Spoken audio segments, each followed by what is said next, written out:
এখন কথা বলি সেই সিক্রেটগুলির যা আপনাকে ভাড়াটের দখল থেকে বাঁচাবে। Secret 1, section 6 notice. যদি ভাড়াটে বাড়ি খালি না করে তাহলে প্রথম ধাপ হল নোটিস আন্ডার সেকশন 6। এটি একটি আইনি নোটিস যা আপনাকে অ্যাটর্নির মাধ্যমে পাঠাতে হবে। যদি নোটিসের কোনো উত্তর না আসে তখনই আপনি এজেক্টমেন্ট স্যুট ফাইল করতে পারেন। সিক্রেট 2, দ্য 30-ডে ডিফল্ট রুল আপডেট 2025। 2025-এর নতুন নিয়ম অনুযায়ী যদি ভাড়াটে ধারাবাহিকভাবে 2 মাস ধরে ভাড়া না দেয় তাহলে আপনি তৎক্ষণাৎ কোর্টে যেতে পারেন। এখন কোর্ট ভাড়াটেকে শুনানি দিতে দেবে না যতক্ষণ না সে সব বকেয়া জমা দেয়। সিক্রেট 3, রিজনেবল রিকোয়ারমেন্টের পাওয়ার। যদি আপনাকে নিজে থাকার জন্য বা বাড়ির বড় মেরামতের জন্য জায়গা প্রয়োজন হয় তবে এটি রিজনেবল রিকোয়ারমেন্ট হিসেবে বিবেচিত হয়। বাংলার আইনে এটি ইভিকশনের জন্য বাড়িওয়ালার সবচেয়ে শক্তিশালী point. Secret 4, police help is not enough. সবসময় মনে রাখবেন পুলিশ আপনাকে দখল দিতে সাহায্য করতে পারবে না যতক্ষণ না আপনার কাছে কোর্টের ইভিকশন ডিক্রি বা আদেশ আছে।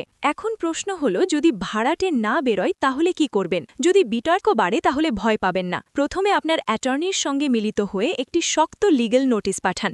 সিভিল কোর্টে ইজেক্টমেন্ট স্যুট দাখিল করুন। প্রোটেপ, চুক্তিতে সবসময় আরিয়ার ইন্টারেস্ট এবং পেনাল্টি ক্লজ রাখুন যাতে ভাড়াটেকে দেরি হলে ভয় লাগে। সবসময় মনে রাখবেন একটি সঠিক রেজিস্টার্ড রেন্টাল এগ্রিমেন্ট আপনার সবচেয়ে বড় ঢাল। ফাইনাল ট্রুথ, কি টেনেন্ট আপনার বাড়িতে দখল নিতে পারে? এক কথায় বললেন না, লিগ্যালি সে পারে না।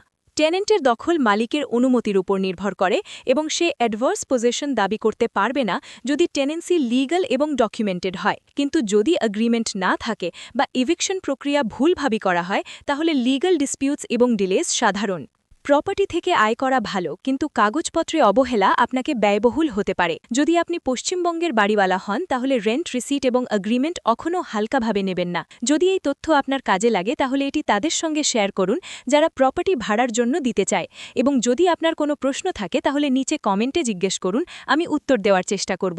এবং যাওয়ার আগে একটি ফ্যাক্ট, পশ্চিমবঙ্গে যদি বাড়িওয়ালা ভাড়া না নিচ্ছে তাহলে ভাড়াটে সেই ভাড়া রেন্ট কন্ট্রোলারের কাছে জমা করতে পারে এবং নিজের আইনি অবস্থান শক্ত করতে পারে। তাই মনে রাখবেন যদি আপনি ভাড়া নেওয়া থেকে বিরত থাকেন ভাড়াটে তার রেন্ট কন্ট্রোলারের কাছে জমা করতে পারে। সুতরাং সবসময় লেনদেনের রেকর্ড রাখুন যাতে আপনার এবং ভাড়াটের দুজনের রেকর্ড ক্লিয়ার থাকে। যদি ভিডিওটি পছন্দ হয় তাহলে এটি লাইক, শেয়ার, কমেন্ট এবং সাবস্ক্রাইব অবশ্যই করুন। দেখা হবে পরের ভিডিওতে একটি নতুন টপিক নিয়ে।